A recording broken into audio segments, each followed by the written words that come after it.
Hello, Squirrel Tribe 2.0. What is up, my dudes? It is Saturday, and I am here in Georgia, no longer in Florida, in cold, windy Georgia. It is so cold outside. I wasn't expecting it. Like, I knew it was going to be cold. I packed for cold. We talked about this. I packed for the winter that is Georgia, and then I had to pack for the extreme summer that will be Orlando next week. But it's still colder. It's like a little shock to the system when you leave mid-70s Florida and get to mid-40s Georgia. So anyway, but we're here. We got here Thursday night. We came in Thursday night, hung out yesterday, went out to eat last night with the family and hung out. And today my mom and mother-in-law are coming over here to my sister-in-law's house so we can have like family game night and play pool and watch movies or do whatever and just basically hang out, which is nice, you know, when you can hang out with family and have some fun. There won't be any swimming or hanging out outside or none of that kind of stuff because, again, it might be sunny, but it's friggin' windy and it's really cold. So I hope you guys are doing good. I hope you had a good Thursday and a good Friday and you're having a good Saturday because it is Saturday. Like, it's hard for me to keep track of the days, but it is Saturday, tomorrow, Sunday. My kid wants us to go, look. So my kid likes braids. She wants to braid her hair. And we've done this before, but we paid money to get it done. And then she decided she didn't really like it and then wanted to take them out. And I was like, never again, child, because it's a waste of time and a waste of money. Well, she decided that because YouTube can teach you absolutely anything, she wants my sister-in-law and I to watch these videos on how to braid hair. And she wants us to go get the little things so that we can braid her hair for her. And it'll definitely be cheaper, but I've tried to warn her. I'm like, child, if we do this, there's a huge possibility your head's gonna come out looking real messed up, like real messed up. Because I can braid, like regular braid, and I can kind of sort of French braid, but what she wants, I feel like that takes a lot of skill that I just don't have. And my sister-in-law, I know she doesn't have it either. So my kid's asking for a whole thing that is not gonna work out well for her, and I already know it. Y'all, I was on Yahoo earlier today and I saw this story that popped up that literally, I look at this story and it made me go, this is what is wrong with kids and people in general. There's just too many dipshits running around. And I got to tell you what this is. I have to read this to you. Can y'all hear the wind? Can y'all tell that like the Arctic is blowing by me as we speak? Okay, so listen, this actually happened a couple days ago, actually Thursday. It says double amputee speaks out after NHL exec's kid pushed her wheelchair down the stairs. For those of you who don't know what NHL is, it's National Hockey League, as opposed to NBA, the basketball, or NFL, the football league. This is the hockey league, right? And I want to show you just a picture of these two guys. You see this? You see these two guys as they sit there and watch that wheelchair go down the stairs? Listen, I'm not a violent person, generally speaking. If violence is necessary, violence will ensue. But generally speaking, I'm not a violent person. I'm not going to lie. If I had been standing behind those boys, I probably just shoved one of them down the stairs and been like, hey, eye for an eye. I'm just saying, you shove something down the stairs, I shove something down the stairs. Everybody gets to shove something down the stairs, right? So this is the article. This woman who had her wheelchair inexplicably shoved down a flight of stairs by an NHL team exec and ex-player's son has spoken out about the shocking incident captured on camera, saying she doesn't plan to accept a cent of the approximately $9,000 that's been raised for her. It says Sydney Bennis, 22 years old, tweeted late Wednesday night that she's so thankful for the support of the staff at the pub, which is Sullivan's in Erie, Pennsylvania, and to the hundreds of messages of support she's received. It was my chair that was pushed down the stairs, Bennis reported. I'm just so thankful for all of Sullivan's help in the situation and the kind comments I see on somebody named Julia's post. I swear I really don't want to keep a cent of the donated money. I'd much rather give it to those who need it. Now I want to show you the picture of the woman whose wheelchair was pushed down the stairs. Double amputee, all right? Just, I don't know why. It doesn't say why. If it was, I don't know what it was for. Either way, she's living life and trying to learn how to use prosthetics and stuff, which is kind of awesome. A GoFundMe for Bennis, organized by the bar's security manager, Nathaniel Sanders, says she's a double amputee who relies on her wheelchair to get around as she learns to use her prosthetics. Sanders said he's the person who carried Bennis to the bar's first floor on Saturday so she could use the restroom, briefly leaving her wheelchair unattended up at the top of the staircase. Seconds later, college hockey player Carson Briere, I don't know if that's how you say it, B-R-I-E with that little thingy over the E, R-E, Briere, sure, why not? The 23-year-old son of Philadelphia Flyers interim general manager Daniel Briere hopped in the wheelchair while seemingly joking with a friend. He then stood up and shoved the wheelchair down a staircase as he and the other guy that was with him smirked. Y'all, I love nothing better than to wipe a smirk off somebody's face, just FYI. The duo quickly walked towards the bar's dance floor after making the push. The incident was captured by the security cameras and was shared to Twitter, where it's been viewed 33 million times since Tuesday morning. Oh, you know what? We're gonna do this, y'all. We're just gonna try to watch this video. Let's see if will this work? I don't even know if this will work. Let's work together here. Oh, okay, so here's the video. Can y'all see this? I haven't watched it yet, so we're doing this together. So you see these guys go up there. The wheelchair technically is not blocking any stairs, so there's no reason for them to do anything they did with this wheelchair. Plenty of people walking up, going through. I like how they wait until obviously there's nobody there to notice the dipshit move they're about to make. Come on now. This is a really long video. Sorry, I wasn't aware. What are they going to do now? So then he's in the oh, that's why he's in the wheelchair, and then he really, internet. This is what we're doing. We're going to buffer. What a flippin' dipshit, y'all. Again, I don't condone violence. But sometimes violence needs to be condoned, just plain and simple. People like that. If my child, she would never turn into that kind of person because, oh, no. I don't believe in beating my child. I don't believe in beating children whatsoever. However, if my child were to do something like that, I would probably jump on the beat your child bandwagon, just so we're all fully aware. If she has friends like that, no, she's not even dumb enough to have friends like that, so that's a plus. Date somebody like that? No, she'd know better than that too. Okay, so listen, my kid's safe. Other people, maybe not, but my kid's safe, I think. Although you never know exactly how people are when nobody's around, because those two waited until there was nobody around before they said and shoved that wheelchair down the stairs. Probably didn't expect there to be cameras, although there's cameras everywhere. Why would you not expect there to be cameras? And to be the son of somebody who's technically a big name in sports, y'all, you had to know that was going to get shared absolutely everywhere, like everywhere. I wonder if there's going to be any repercussions for this kid. Just 23 years old. You're not a kid anymore, actually. He's a grown adult. He's 23 years old. He should know better. This person says, I usually don't post anything serious on my Twitter, but something happened Saturday night, and I just can't stomach the thought of this kid getting away with it. This is from Julie Zukowski. That was her tweet. Let's see. Mercyhurst University, a small Catholic university where Briere has been a standout center since 2021, released a statement to admonish his behavior, but didn't announce any punishment. Good old boys never get punished. The actions displayed in the video make our hearts heavy and fall short of our mercy belief in the inherent dignity of each person. The statement said, we pray for and are in solidarity with the victim and all persons with disabilities. They better be praying for that kid because somebody's going to whoop his ass, plain and simple. The school's athletic department said Wednesday that Briere and 2 other unnamed student athletes were suspended from team activities as it investigates what happened. The hockey season for Mercyhurst ended earlier this month, however, so Briere isn't at imminent risk to miss any games. Convenient, right? Both Briere and his dad apologized in separate statements released on Wednesday. There is no excuse for my actions, and I will do whatever I can to make up for this serious lack of judgment, the younger Briere statement read in part. Look, I haven't read this yet. I hope his dad came out and said, listen, I didn't raise my son to be a effing a-hole and whatever else, but I'm sure he's going to come out with something stupid. My son had a lack of judgment, and maybe he had too many drinks, or he was surrounded by people who make bad decisions. Watch it be something stupid like that. Let me see. I was shocked to see Carson's actions in the video shared on social media yesterday, Briere's father wrote in his statement. They are inexcusable and run completely counter to our family's values on treating people with respect. Carson is very sorry and accepts full responsibility for his behavior. Well, I mean, at least, okay, so that statement's better than most people would have come out with. Most people would have come out with something a little more not letting people know that they don't condone their kids' actions. Like, you know what I mean? Y'all know what I mean. Because people are real political when they make statements, especially if they're known names or whatever. It says Saturday's incident isn't the first time Briere has been in hot water with his collegiate team. He was kicked off of Arizona State University's hockey team as a redshirt freshman for being a serial partier.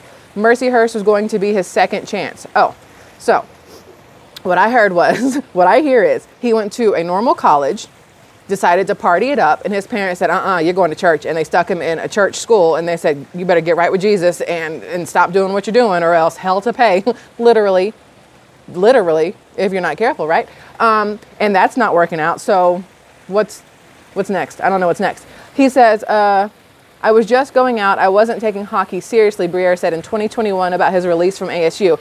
It wasn't anything bad. Y'all, it's so cold right now. It wasn't anything bad. It was just not being committed to hockey. I was more committed to having fun at school. Too much partying, that's probably the best way to put it. The wheelchair's plunge resulted in a broken armrest and other parts bent, according to Fox 59. Bennis did not respond to interview requests from the Daily Beast. Local news reports indicate that Briere was quickly identified as the person behind the push on Saturday night. I grabbed him on the shoulders and I said, "I've got video of you tossing a wheelchair down the steps like it's time to go," Sanders told WJET. Sanders is the security person at the bar.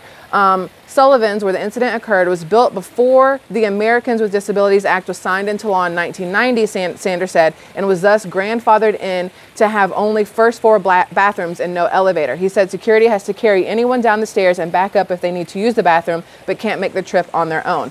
Now, I can see why the whole Americans with Disabilities Act went into place in 1990, and there's still places that I've gone to where walking around as somebody with no disabilities, even I will notice and go, this doesn't seem safe for anybody who's on crutches, anybody who's in a wheelchair, anybody who has any sort of impediment. I don't know if that's the right word or how that comes across, but like impediment on getting from a point A to a point B. Like there's a lot of places where it doesn't seem safe for people with disabilities. And I know that after 1990, you're supposed to have some sort of in and out for everybody with the ramps and everything else like that. And oh, y'all, that's what I hate, just FYI. That's what I'm starting to hate about these curbside pickup places like Target, Walmart, whoever the hell else does it, like grocery stores, Publix, whatever. They're putting the curbside pickup spots closer to the store and instead of the handicap spots. And it's like, I feel like your priorities are skewed here,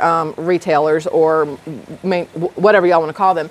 I feel like the handicap spot should always be the closest to the door. Same thing for, like Kohl's has a front spot for expecting mothers. Kohl's did, and Babies R Us, obviously, because it's a store for like expecting mothers and babies and whatever.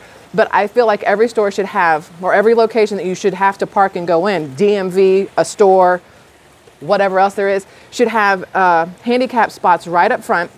And they should also have one for expecting mothers, because it's, as somebody who was 9 months pregnant, it's real hard to get out when your stomach is like out here. And then you got to like waddle your way up to the front of a building. Y'all, it's difficult work. It's difficult work. They need to put expecting mother stuff up front too. And then I thought yesterday, I had this random thought after being behind one of those cars that says, student driver, please, you know, or first time driving, please be patient or whatever else. I feel like there should be parking spaces for 16-year-olds who aren't quite sure how to back into a parking spot or pull in without like dinging up the car next to them. I feel like they should have a little bit wider space just to be on the safe side. Also, randomly, before we finish this up, when I was younger and like super into the car scene, I would try to park as close over to the curb as humanly possible so that I would have plenty of room to open my driver's side door, because I'd back into everything. So I could open my driver's side door and I didn't have to worry about whoever parked next to me flinging their doors open and hitting my car, because don't do that. But I also noticed a lot of people would park in that spot that was right next to the handicap spot. You know, the one that has like the stripes in between the handicap spot and that next spot. And they would park halfway into those stripes to give themselves that space between them and the next car. And when I was younger, I'm not gonna lie, fully ignorant on this, I did not realize that those the little spaces with the stripes in it or the lines in it was for the vans that would come through that needed to put the ramp out for the wheelchairs and things like that.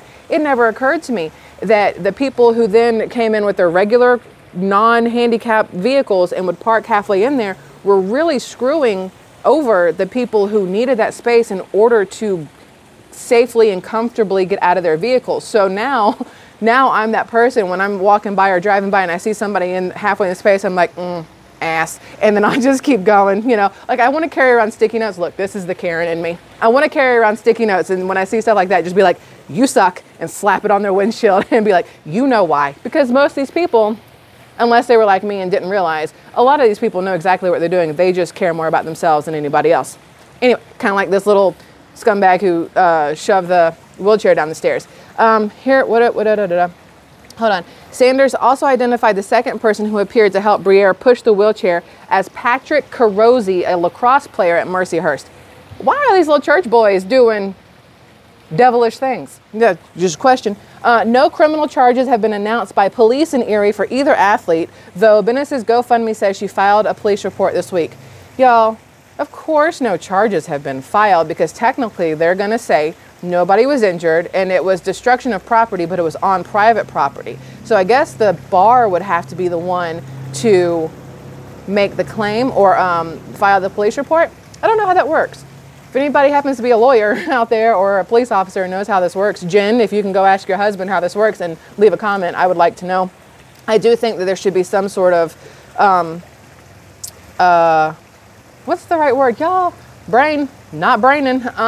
Some sort of repercussion. There we go, I got it. I just had to slow down for a second. Some sort of repercussion for these two who willingly, knowingly did what they did. I mean, look, most 4-year-olds would know that if you're standing at the top of the stairs and you see a wheelchair, clearly it's going to belong to somebody. And even they would know that you don't take somebody's stuff and throw it downstairs. All right, maybe not 4-year-olds, because they do like to throw stuff downstairs. 6-year-olds. We'll go with a 6-year-old. Possibly a 7-year-old. Anyway, at 23 years old, you should know better, is basically how that comes about. I can't feel my hands or my ears. Technically, I can feel my nose, but y'all, it is cold. And I brought a beanie, and I should have put the beanie on, but then I would have had to brush through my hair, which we didn't do, which is why it's in its lovely bun today. Side note, I'm just gonna put this out here real quick, okay? And y'all take this how you will, how you want. I took it the way I did, and maybe it's early PMS, I don't know what it is, but somebody made a comment on my other channel on one of my last videos. I had my hair down. I had it in that little the little pony thingies, but the hair down. Oh, it's so windy. Oh, please hold. It's so cold. Okay, so I had my hair down, and she commented, and I know she was being nice, like she was doing it and she was trying to be nice, but I took it as like a side-handed compliment. I don't know if that makes sense, but you'll see. So she said basically, you look so much younger and prettier and healthier when your hair is down instead of up. And I was like, okay, thank you, but it would never occur to me to tell another female, oh, you look so much prettier when you do this versus this. That's like when guys are like, hey, ma'am, you'd be so much prettier if you smiled. For those of you who still don't know what that is, just Google Friends and Ross and Rachel and you'll understand. I don't think anybody should tell anybody they would be more attractive if, when. You know what I mean? Don't use an if or a when. Just say, hey, you look pretty with your hair down like that. Oh, thank you. You look so much prettier with your hair down like that. And then my brain goes, and you look like a dog's butthole with your hair up. That's what my brain does. So I'm wearing my hair up today just for that comment, and because I didn't want to brush it. So the downside to long hair and living at the beach or wanting to ride around with your windows down is that your hair does that. And then you have to brush through it later. And you know what I am? Tender-headed. You know how stupid that is to have long hair and be tender-headed? Fully aware. It's just the life I choose to live. So my hair goes up into a bun. And then once I'm ready to power through, I'll take it down and brush the ends and it'll be fine. But until then, bun life, full show. So that's it. I wanted to read this to you and let you know that I have an issue with those two boys, and that I think that maybe possibly having... Okay, this is going to sound wrong, but whatever. Maybe possibly having parents who are big names or celebrities sometimes makes certain children feel like they are untouchable and that they can get away with murder or pushing wheelchairs downstairs. And I think that that means that parents, some parents, are not raising their children to respect other people and their property. And I have an issue with that. Let me tell you.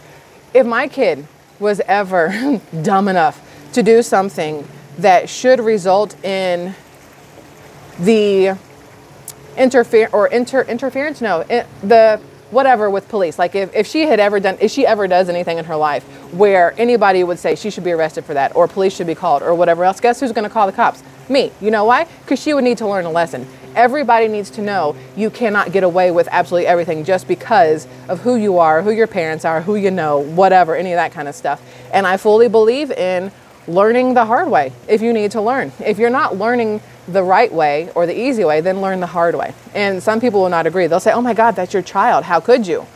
Well, how could you not is kind of my question. Like if you knew that your child hit somebody with a car and then drove away and that person was injured or killed or whatever else, would you then help cover it up? Or would you say, listen, you did something wrong, you did something bad, you harmed somebody, you took a life, you harmed property, whatever else. Running away from it doesn't make it not happen. It just means that whoever was hurt or harmed has no justice, has no, whatever the right words here are. You wouldn't do anything to help. I want to say help your kid, because technically helping them learn not to do stuff like that is helping them, right? So, because especially if you were the parent of the person who was hurt or hit or whatever, you would want somebody held responsible, right? So that's just my thought. It made me think of that Brian Landry and the Gabby, I don't remember her last name, and that's whose last name I should remember, honestly, not this other guy, but that's what I just thought of that, and his parents, how they pretty much helped hide everything that he did to her. So, blah. Anyway, that whole situation, man, that sucked. Yeah, that's it. I love you guys. I know that took like a weird little turn, but unfortunately that's my brain, and that's what it does some days. But I'm so excited. My family will be here. I can't see what time it is. I can see I've been yapping y'all for 21 minutes. I know that much. And I'm not wearing a watch. Oh, I have a computer. My family will be here in an hour. So I'm going to go inside where it's warm or warmer and hang out with the family that's here now. And then when the rest of the family gets here, I'm gonna hang out with them. I'll be thinking about you all, of course, and I love you all very much, and I hope you have a fabulous, warm Saturday. And I'm still trying for a live stream tomorrow. I was informed, however, that my nephew is gonna have a bunch of his friends over tomorrow in the same time frame we're supposed to do the live. I think they're gonna be here from like 3 to 7. So I'm gonna attempt this 5 o'clock live stream. I can't guarantee it's going to be any good. I can't guarantee what it's going to be or who all will be in it or whatever else, but I'm still going to attempt it. And if it sucks, y'all just go, Michelle, we don't do this. We'll just do this some other time. And I'll say, okay, no harm, no foul. I love you all, and we'll peace out. I'm still going to try for it. You'll know by noon Eastern Standard Time tomorrow if it's going to happen or not. I'll go ahead and have it up on the channel that it'll happen. If you don't see something by noon Eastern Standard Time, go ahead and take that to me, and it's not going to happen, and I'm sorry, and I apologize, but I still love y'all. And then the next thing you get will be Universal Studios instead. So until tomorrow or Universal Studios, I love you all. Have a fabulous Saturday, my dudes and dudettes. That's all. Okay, bye.